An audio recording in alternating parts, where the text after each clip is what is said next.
Good afternoon, parents and family relatives, faculty and staff members, fellow students, and members of the graduating class. My name is Vladislav Martynchuk, and it is my honor to welcome all of you to the commencement ceremony of the year 2026. First of all, I would like to express my greatest appreciation to the students who are here today, and to the teaching and care faculty members for always being the ones who help provide ideas and enrich the mind with curiosity, discipline, and respect. To the parents for your efforts in securing a good education for your children, and to the graduates for coming here alive and awake after Mr. McLean's humanities test. Standing here before you and reflecting on my last 3 years I had spent in this institution, I cannot help but mention the first time I have stepped on the porch of AIS. It was scary, but at the same time exciting. Seeing new people, speaking a foreign language with new teachers and friends, and even eating not home-cooked meals. I must admit, I felt alienated for the first few days. In fact, all of us had that feeling.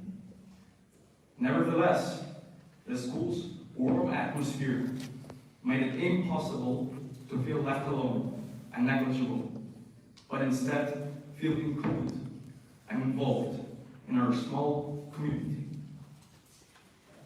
A lot of things have changed since then.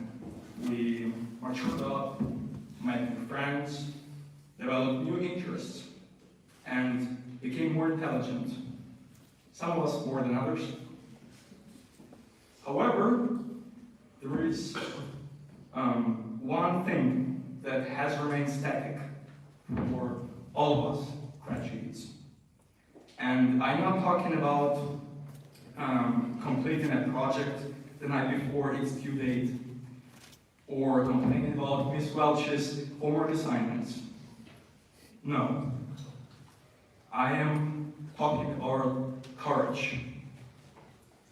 Every single one of those people is courageous in their own way. Whether it is taking challenging courses, or not being afraid to take a risky shot, or even walking up to a stranger on the streets and talking to them in a foreign language. In fact, the single choice of attending this school, for many of us, away from our parents, from our home, is a sign of courage. I personally have changed schools 3 times in my life before arriving at this school. And I must say that this community and this graduating class have shown the greatest kindness and respect to me as the student, classmate, or just a guy you sometimes see in the hallway. Given the fact that our school is relatively small, it brings, however, that rather important feeling of unity. It is not possible to curse at someone and ignore them for the rest of the week. No. You will see that person again and again and again before the feeling of guilt itself will eventually force you to apologize and value that relationship. And that spiritual energy revolves around the school all the time, which I find truly unbelievable. Another party I would like to give a lot of credit to is my lovely family. Father, it would not have been possible if this was not for you. Mother, thank you for the support you have shown me even in the hardest times.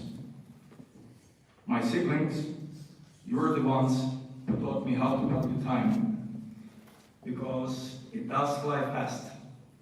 and it seems that all of us have grown up in a split second.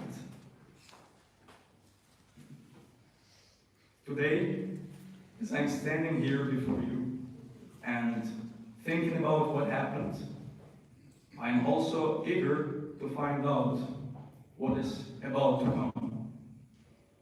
Looking at these faces, I see not only success, achievements, future plans, and new discoveries, but also hope. Hope for a brighter future, hope for a better world, and hope for a united and peaceful society, which we all need in the present time of distress.